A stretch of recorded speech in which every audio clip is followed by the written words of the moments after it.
India news हट, भारत की खबरें सच्चाई के साथ। लोकसभा में 80 सीटें जीत गया तब भी पसंद नहीं करूंगा। ईवीएम पर अखिलेश यादव का बड़ा बयान।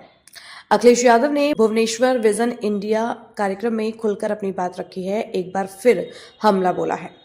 उन्होंने कहा कि अगर वह लोकसभा की सभी सीटें 80 सीटें भी जीत गए तब भी वह ईवीएम को पसंद नहीं करेंगे। समाजवादी पार्टी मुखिया अखिलेश यादव शनिवार को उड़ीसा की राजधानी भुवनेश्वर पहुंचे। यहां उन्होंने विजन इंडिया कार्यक्रम में खुलकर अपनी बात रखी। ईवीएम को लेकर अखिलेश ने एक बार फिर हमला बोला। उन्होंने कहा कि अगर वह लोकसभा की सभी सीटें जीत भी गए तब भी वह ईवीएम को पसंद नहीं करेंगे। पूर्व मुख्यमंत्री अखिलेश यादव ने कहा, अगर मैं 80 लोकसभा सीटें भी जीत गया तब भी ईवीएम को पसंद नहीं करूंगा। मैंने लोकसभा में कहा, अगर ये बात गलत है तो भाजपा कहे, और अभी तो बीजेपी को हराया है ना, बैलेट पेपर से भी बड़े पैमाने से हराएंगे।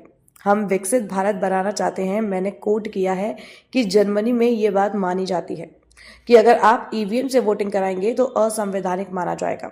अमेरिका में चॉइस है। जापान ने जिसने इवेंट की ईवीएम, वहां ईवीएम से वोट नहीं डलवा रहा। हमारे यहाँ लोग बेचारे जागरूक नहीं हैं, पढ़े लिखे नहीं हैं। अभी तो उनको हाथ धोना सिखा रहे हैं कि हाथ धोकर खाना खाइए। बीमार हैं तो इलाज कराने जाइए। प्राइमरी एजुकेशन कैसी है ये आपसे बेहतर कौन जानता है। भाजपा राज में सबसे अधिक तोड़े गए मंदिर। अखिलेश यादव ने कहा कि भाजपा सरकार के कार्यकाल में जितने मंदिर देश में तोड़े गए हैं उतने अब तक किसी राजा के शासनकाल में नहीं तोड़े गए। भाजपा सरकार में पौराणिक मंदिरों को तोड़ा जा रहा है, लेकिन हम लोग क्या करें। मीडिया भाजपा के साथ है। मैं सैफई इटावा में एक मंदिर बनवा रहा हूं। भाजपा के लोग उसमें भी टंगड़ी लगा रहे हैं, कुछ ना कुछ करते रहते हैं। भाजपा सरकार ने काशी को बहुत बुरा कर दिया है। अब ना क्यूटो बना और ना ही काशी रह गई। भाजपा सरकार में अन्याय अत्याचार चरम पर है।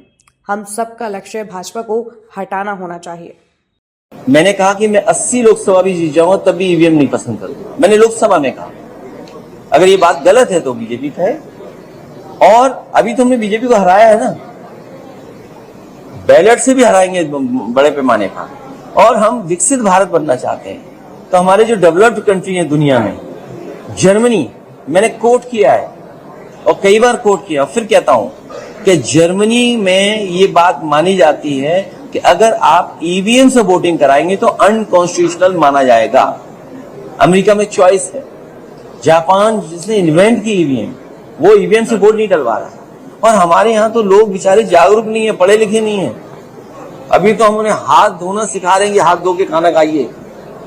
अगर बीमार है तो इलाज कराने जाइए। और प्राइमरी एजुकेशन कैसी है आपसे बेहतर कौन जानेगा।